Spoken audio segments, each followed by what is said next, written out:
my god, Sheila's going to town on my neck. Oh.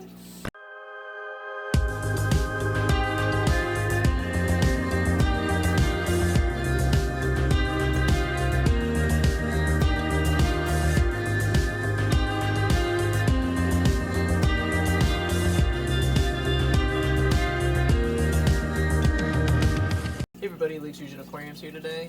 It's been a long time since I talked about a species, so today I'm going to be talking about a new species that I've been keeping for a little while now, and it's actually one of the Killifish, and it's the blue panchax. I think I'm saying that correctly, the panchax Killifish, which is a really cool one. I actually have a pair of them I picked up. They were paired up before I actually put them in the aquarium, and when I put them in the aquarium, they kind of broke up for a little while, but now they're back together. It took a little while, but they're back together, so everything's good in their relationship. But it's a really cool fish when it comes to a relationship, because these guys just hang out together. They swim around, they cuddle up to each other. It's really cool.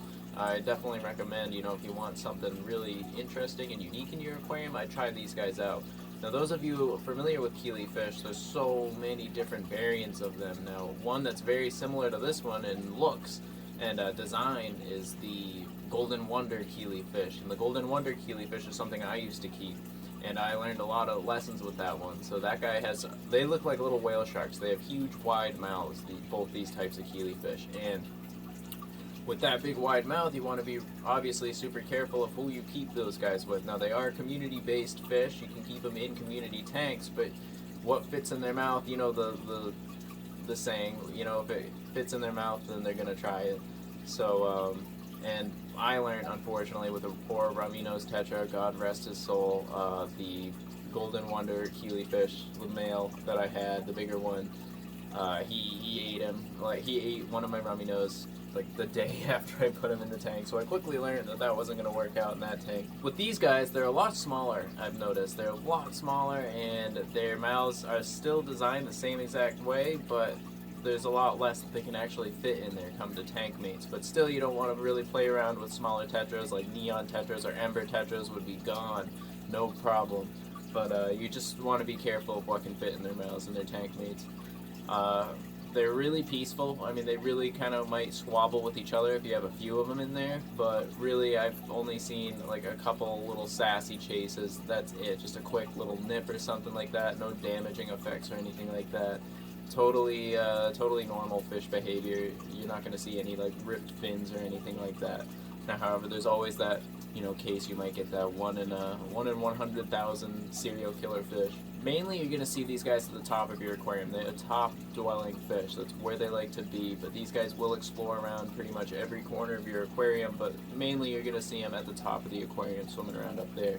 It's ideal to have some floating plants or some, you know, plants that have made it to the surface, kind of giving you that canopy effect. They love swimming around in that, and that's where they'll actually lay eggs in areas like that. Them being at the top all the time, they are very skilled jumpers. In the wild, they go after like low-flying insects and mosquito larvae on the surface, but they can totally jump out. People who have kept Killifish know that they can find a way out. I know my buddy Kevin, who's watching this, he went through the same thing I did. I mean, if there's a small hole in your lid, they're going to torpedo through it. So that's what we both learned the hard way with our Golden Wonder Killifish. God rest their souls, too.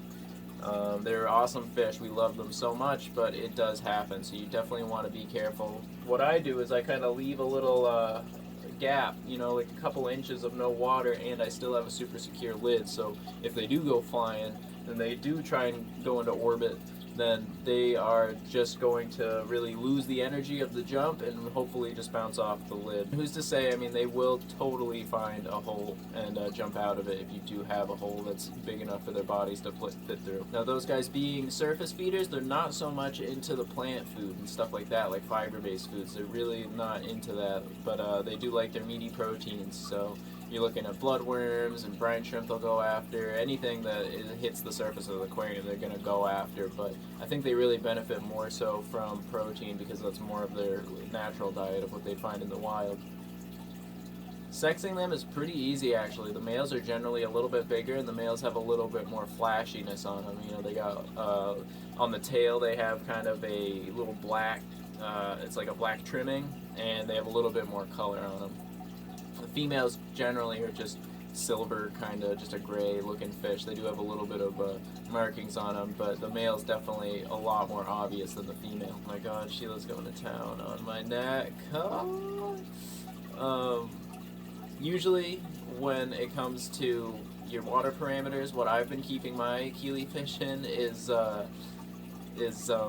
7.0 pH, you know, no nitrate. Oh my gosh, so distracting. It tickles so bad. Done? Nope. Okay.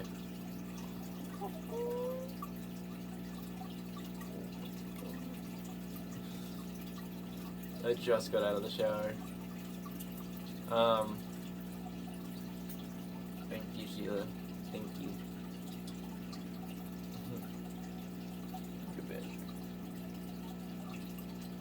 For water parameters for these guys, they like their, you know, normal neutral pH, no nitrites, obviously, no ammonia, obviously, and, you know, a healthy bit of nitrate for your plants and whatnot. That's okay. If you have a little bit of that, like 10 or so, 15, would be okay.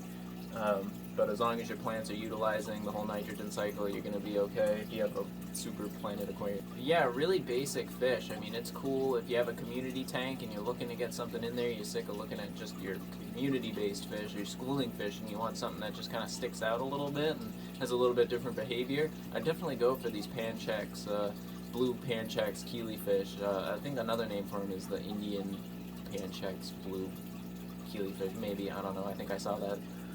But really cool fish. They do really well. They're not going to cause any problems in your tank. The only problem that they might cause is flying out of your aquarium. So definitely secure your lids before you get them and have fun. I mean, really, look around for them. They're really cool fish. So that's all I got for you today. Hope you guys enjoyed the video. Thank you so much for watching. Sheila's going to finish giving me a bath, apparently. But I hope you guys have a good rest of your day. Thanks.